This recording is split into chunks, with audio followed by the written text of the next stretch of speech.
आज हमारे बीच स्वास्थ्य विभाग के प्रमुख सचिव श्री प्रवीण कृष्ण साहब हैं और उन्होंने पिछले 1.5-2 वर्षों में मध्य प्रदेश की स्वास्थ्य चिकित्सा के क्षेत्र में एक आमूल चामूल परिवर्तन किया है और आज गांव-गांव तक हर आदमी के जीवन में स्वास्थ्य सेवाओं को लेकर एक बहुत बड़ी उम्मीदें जागी हैं और एक विश्वास बना है।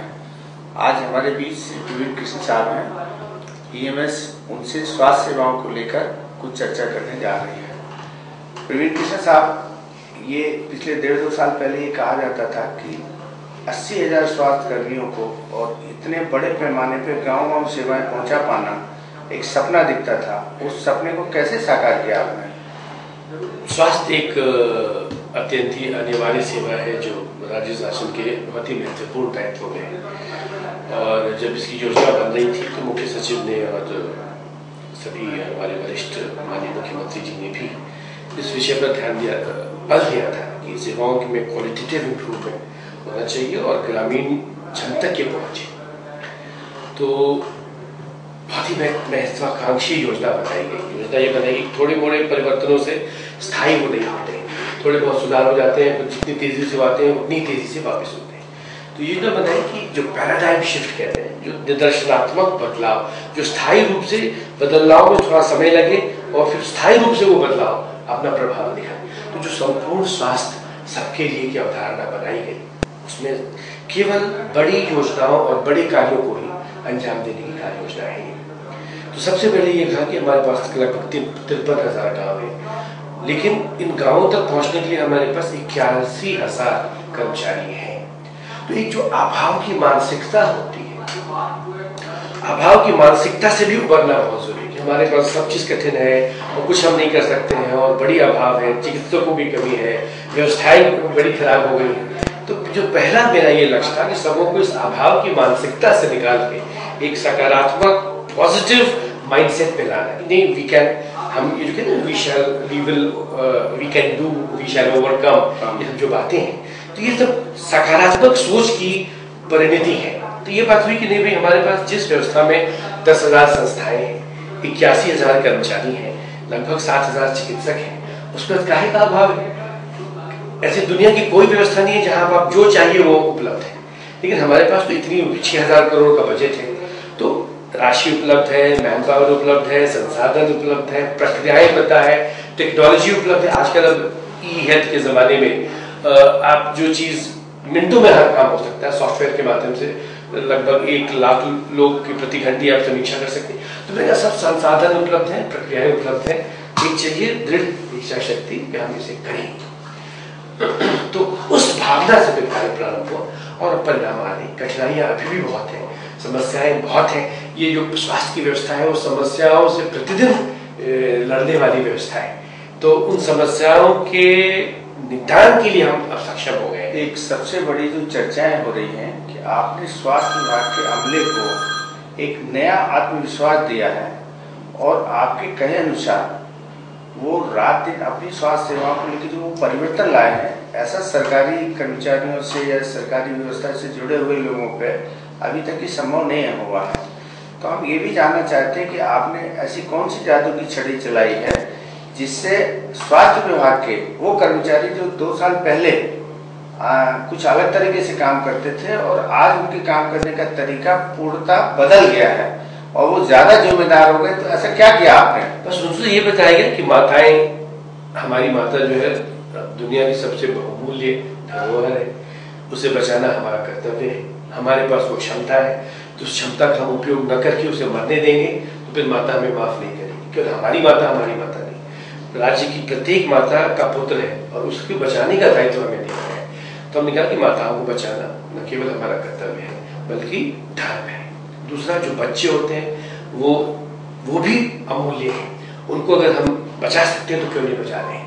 तो सारे संसाधनों, सारी प्रक्रियाओं, सारी व्यवस्थाओं के बाद भी अगर हम इस कार्य में सफल नहीं, कहीं ना कहीं कमी हमें है। उस कमी का बहुत गहन चिंतन और आकलन किया गया और फिर वो लगभग 15 से 20 सूत्र ऐसे तैयार किए गए। टीम हेल्थ की एक अवधारणा मैंने रखी और सोचिए, पहला जो 1 वर्ष पूर्व टीम हेल्थ का मैंने एक फेसबुक पे साइट खोला जिसमें मैं पहला सदस्य था और अभी उसमें लगभग 5,000 हमारे कर्मचारी जुड़ गए हैं और 50,000 गांव के हमें प्रतिदिन 1,000 समाचार उसमें मुझे मिलता है।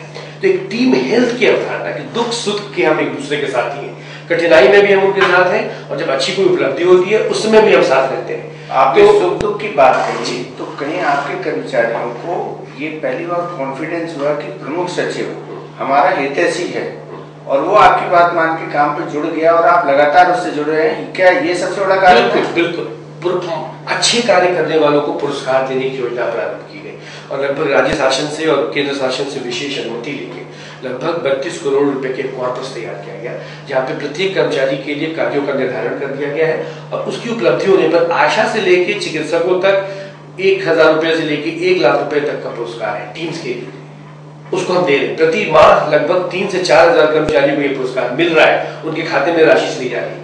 और जो काम नहीं कर रहे हैं उन्हें पहले हम मेंटर करते हैं, समझाइश देते हैं, सुधार करने की प्रक्रिया बताते हैं। फिर ऐसे कुछ हैं जो लापरवाही फिर भी बरतते हैं तो फिर उनके विरुद्ध बड़ी कड़ी कार्रवाई की जाती है। जो मुख्य चिकित्सा अधिकारी वो अधिकृत है, विकासखंड चिकित्सा अधिकारी अधिकृत है। तो जो पूरे अधिकारों और कर्तव्यों का वित्तीय और प्रशासनिक विकेंद्रीकरण जो है, समझ लीजिए कि सेक्टर अधिकारी तक जो सारे शासन में पहले निहित थे अधिकार, यंत्रों को क्रय करने का, उनकी मरम्मत का, उनकी रख रखाव का, उनकी दवाइयों के क्रय करने का, ये विकास खंड स्तर तक विकेंद्रित कर दिया गया है। ये बहुत बड़ा अधिकार मैंने विकास खंड अधिकारियों को और मुख्य चिकित्सा अधिकारी को दिया है। ये सारे अधिकार 1 वर्ष पूर्व 2 वर्ष पूर्व तक राज्य शासन में निहित थे। अब प्रत्येक मुख्य चिकित्सा अधिकारी 10 लाख तक की सीमा में एक क्रय कर सकता है, जितने भी उसकी बजट के अंतर्गत।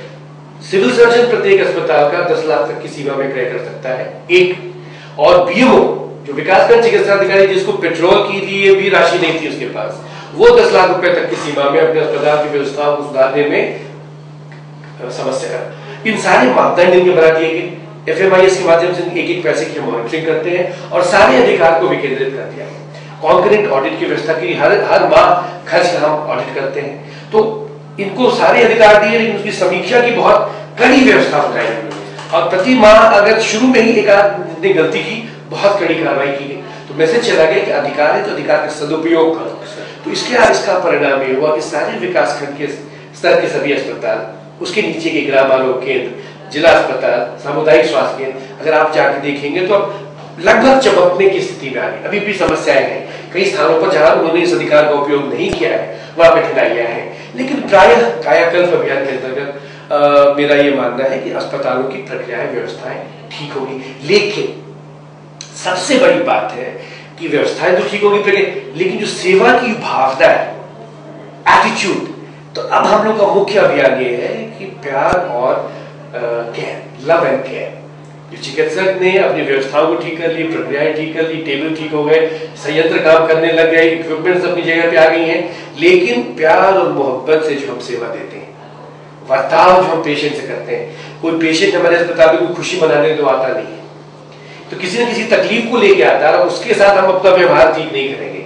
तो अगले 1 वर्ष में अब हमारे 3 लक्ष्य। सबसे पहला, अस्पताल प्यार और केयर के लिए पर्यायवाची बने। वो अपने आप को माँ की तरह कोई भी व्यक्ति अस्पताल आने से घबराए, इसलिए नहीं कि हमें से दुर्व्यवहार हो, रोग कठिन है, जटिल है, लेकिन उसमें अगर व्यवहार प्यार पूर्वक नहीं, वो भी मलम का काम करेगा, मलम का काम करेगा।